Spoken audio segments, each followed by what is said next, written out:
Hello guys, welcome to another recap. In 1987 during the Iran-Iraq War, an Iraqi soldier whose name is Latif, is called to the palace of Saddam Hussein, the president of Iraq. Latif is forced to become the body double of the son of Saddam Hussein, Uday Saddam Hussein, who is a playboy and fanatic person. Latif had attended school with Uday, and the students used to call him Uday because he looks like him. Latif refuses to be the duplicate of Uday. But Uday tortures him and threatens to kill his family. With his family's life at stake, Latif unwillingly agrees to become the votary of Uday. He now learns to walk and talk like Uday, and emulates his mannerism. Before the movie starts, some disastrous moments of the Iran-Iraq War are shown. As the movie starts, Latif, who is an officer of the Iraqi army, is going to Baghdad. Latif is still wearing the military uniform. They are taking him to the house of Saddam Hussein, on the order of Saddam's son, Uday. When they reach the palace, they take Latif to a room. After some time, Uday comes into the room, and Latif gets surprised to see him again. Uday offers him cigarettes and juice. He reminds Latif of their school days when they were friends. But Latif says they were just classmates, not friends. Then Uday shows him a newspaper with a picture of Saddam Hussein, and asks Latif if he knows who is that person.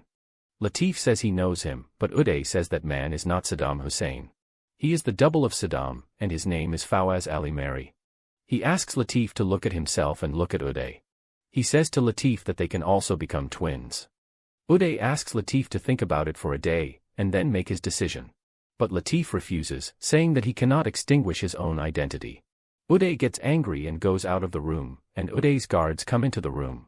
They take Latif to a prison, where they torture him and force him to change his decision. The next day Uday comes to the prison and asks him again what he has thought. But Latif spits on him. Uday asks his advisor Monaim to coerce Latif to change his mind. Monaim says to Latif that he has 5 minutes to change his decision, otherwise his family will be killed. Now Latif has no choice but to accept Uday's order. In the next scene, a servant of Uday, Yassim, tells Latif everything that he has to do. He shows him the rooms of Uday and his wardrobes. After getting fresh in the evening, Latif tries to make a phone call to his family. Monaim comes there and tells him that he can't make a phone call. Latif says he writes a letter to his mother once a week. If he doesn't make a contact with his family, they will think Latif got killed in Iran. Monaim tells him he's already dead for his family, because Uday will never let him go back. The next day, 2 German doctors come to examine Latif. They observe his facial features and do surgeries to make his face like Uday's face. When the surgeries are done, Uday tells Latif to smile like him and make the hair like him. Monaim gives Latif a file to read, which is the life story of Uday. They also make him new luxury suits, like the suits Uday wears. A friend of Uday comes to meet Latif. He shows him some videotapes of torturing people. He is showing him this so Latif may get an idea of what they do with the people who go against them. Latif cannot see that and he goes out of the room. Monaim asks him what happened. Latif says he cannot be a part of this. But Monaim says those people were criminals and deserters, they were the enemies of Iraq. Monaim tells him if he works well here, he'll be one of the family members. Latif goes away angrily. At night, Uday takes Latif to a nightclub with him, where he meets a girl, Sarab, who is one of Uday's lovers. She asks Uday about Latif, and Uday says to her that he is his brother. Sarab comes closer to Latif and talks with him. She finds him a very handsome and interesting man, and she dances in front of Latif to impress him. When Latif observes that no one is watching over him, he goes out of the club. He takes Uday's Ferrari and goes to see his family. When Uday comes to know that Latif is not there, he sends his guards to find him. Latif gets to his family's house, but he sees Uday's guards coming out of the house. The guards capture him and take him to Uday. He savagely beats Latif, and says to him that they must have discipline in them, otherwise they will have chaos. When Latif gets healed from the wounds, he tries to act like Uday and be violent like him. Monaim gets amazed to see this and says it's excellent. After that, Latif is taken to meet President Saddam Hussein. He goes to the president's office with Monaim and the guards of Uday. When he meets Saddam Hussein, he becomes happy after seeing him and says that he had 2 sons, but now he has 3. When Latif comes out of the office, he sees Saddam's duplicate Fawaz there, with Saddam's younger son Qusay Hussein. Uday's brother recognizes Latif and says he's not Uday. Uday and Latif both attend a conference with some Kuwaiti leaders. Latif welcomes the Kuwaiti leaders, then he asks Uday to give a speech to them. When Latif goes out of the hall, a young boy attacks Latif, assuming that he's Uday Hussein. The guards defend Latif by firing back at that boy, and and they kill him. Fortunately, Latif survives this attack, but Uday gets furious. He thinks the Kuwaitis are behind this attack. Uday believes that Kuwaitis have been stealing oil from Iraq's oil fields. He says his father will wipe them out. When Uday leaves, Latif says to Monaim that Uday is insane, he is psychotic. Monaim knows this, but he has no other choice. In the next scene, some moments of the Battle of Kuwait are shown, when Iraq invaded Kuwait. One day, Uday kidnaps a 14-year-old schoolgirl from the street, and forces her to come to a party with him. At the party, Uday gives her some drugs and she becomes senseless. Uday's father's best friend Kamal Hanna passes sarcastic comments about Uday's sexual advances toward that young girl. Uday becomes furious and insults his father's personal friend.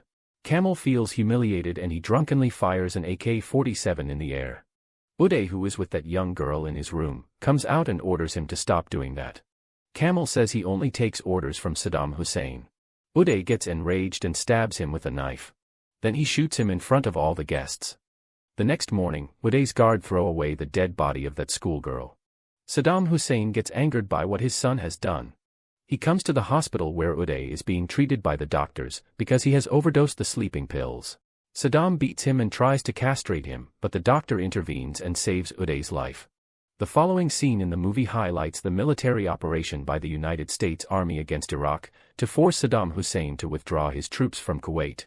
As the Gulf War is in full swing, one night Latif is rehearsing a speech that he will give to Iraqi soldiers, and Sarab comes to his room. Latif asks her what she is doing here and says that she cannot stay here. But she stays there, and after talking with him a little bit, she asks him to kiss her. Latif also falls for her, and they start making love. The next day, Latif goes to a military base to meet President Saddam, but there he meets the double of Saddam, who tells him to go to another city and speak to the soldiers to boost their morale. Latif leaves immediately to go to a war front. When he gets reached there, the soldiers cheer up to see him among them. He gives a speech and encourages the soldiers. When they are on their way back, they get into a trap and another attempt is made on Latif's life. They speed up the cars and try to escape, but Latif's hand gets shot by a bullet, and his little finger is badly injured. They take him to the hospital where the doctor tells him that his finger might have to be amputated. When Uday gets this news, he becomes furious. Because he thinks if Latif loses his finger, he will also have to amputate his own finger to maintain their resemblance. He comes to the hospital and threatens to kill the doctors if they fail to save Latif's finger. Meanwhile, the Iraqi army meets a defeat in the war, and they are pushed out of Kuwait. Uday comes to a wedding with Latif and the guards.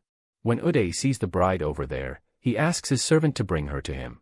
Then he rapes the bride, and after that she kills herself. At this time, Latif loses his patience. He says he won't be a part of this madness anymore, and he assaults Uday. But the guard stops him by placing a gun on his face. Uday stops his guard and says to Latif that he will never let him go. At night, Latif meets Sarab and tells her about that incident. Latif regrets that he should have killed Uday, but Sarab says to him he's not like Uday. Later, the father of the schoolgirl whom Uday killed, comes to Uday's office to complain about it. Uday asks Latif to confront her dad, while Uday is listening to the conversation from another room. That man asks Latif for justice, and blames Uday for ruining the lives of the people of Iraq. Uday comes there outraged and says to the man that his daughter had a bad character. But that man says he is lying. He says to Uday that he is a criminal, all of Iraq know his crimes, and he spits on Uday. He becomes furious and orders Latif to kill that man, but Latif refuses and says he didn't snatch his daughter off the street, it was Uday who did. Latif asks Uday to kill that man himself or kill him. But Uday says he won't kill Latif because he needs him. Then Latif says he will make it easy for him, and he slits his wrists with a knife. At first, Uday gets amused seeing this, but when he sees his blood, he becomes anxious and calls his guards. They leave him at the door of his family's home, in a near-to-death condition. They get shocked to see him alive because they thought he got killed in the war. They become sorrowful to see him like this. They take him into the house and take care of him. The next day, Yassim comes to their house and invites Latif to Uday's birthday party. Latif's father tells him that he won't ask him what he has done, because his father trusts him and is proud of him. He tells Latif to leave this country and go as far away from there as he can. But Latif says Uday will find him, and he will come to his family and kill them. He says to his father not to ask him to do that. But his father tells him to do as he is told, and asks him to go to this party and wait for the right moment. When Latif gets to the club where Uday's party is going on, Uday becomes happy to see him back. Uday asks him to sit, but Latif says he is leaving. Uday tells Latif he has to do as Uday orders him. Latif leaves and says if Uday wants to stop him, he'll have to shoot him in his back, and Uday does so. He fires at him with his gun but the bullets don't hit Latif, and he also fires back at Uday. Latif and Sarab get into the elevator and run away from there. When they come to the basement, a guard of Uday is standing over there. Latif snatches his gun, and Sarab asks him to kill that guard. But Latif spares him saying that he is not Uday. They get in a car and flee from there. When Uday comes to the basement, he asks his guard why he didn't stop Latif, and punches him. Latif and Sarab escapes from Iraq, and they go to a city in Malta. When they arrive at a hotel there, Uday calls them and speaks to Latif. He asks him to come back to Baghdad, otherwise, Uday will kill his family. Latif gets shocked at how Uday came to know where they are. Sarab says Uday has connections with many people of Malta. Then she says to Latif that she has a daughter, who is with her sister in Iraq. She asks him to help her get her daughter, but Latif says why she didn't tell him before, and he goes out of the hotel. An assassin who is sent there by Uday tries to kill Latif, but he misses. Latif tells Sarab that he spoke to the operator and he gave him the list of outgoing calls. It was Sarab who called Uday and told him where they are. Sarab says she was scared for her daughter, and that's why she tried to call her sister. Latif tells her to take money from the hotel room and asks her to leave. After washing his hands of Sarab, Latif comes back to his hotel room. Uday again calls him and says his father is in his office. Latif asks Uday to put his father on phone. When he speaks to his father tells him to do as he told him earlier. He says if Latif comes back, he is no longer the son of his father. And Uday kills Latif's father. Then Latif goes to Jordan and meets the man whose bride killed herself after being raped by Uday. Latif asks him to go with him to kill Uday. They both come to Baghdad, and when Uday is passing through a bazaar and luring some young girls, they both are also hiding in the bazaar. Monaim is also helping them, and when Uday stops the car, Monaim informs them. They attack him but the guards of Uday defend him. They kill that man. But Latif comes closer to his car and tries to shoot him in the head. But the girl with Uday intervenes and pulls Latif's hand away. Latif fires the gun and bullets hit Uday's genitals and his stomach. Latif tries to escape from there, but Uday's guard catches him. He is the same one whom Latif spared once when he could kill him, and that guard also lets him go. Uday's guards call the ambulance to get help, while Uday is suffering from pain. And the movie ends with this scene. Thanks for watching. If you liked the video, please don't forget to subscribe to our channel, and turn on the bell notification, to never miss upcoming interesting videos like this. Thanks again and stay blessed.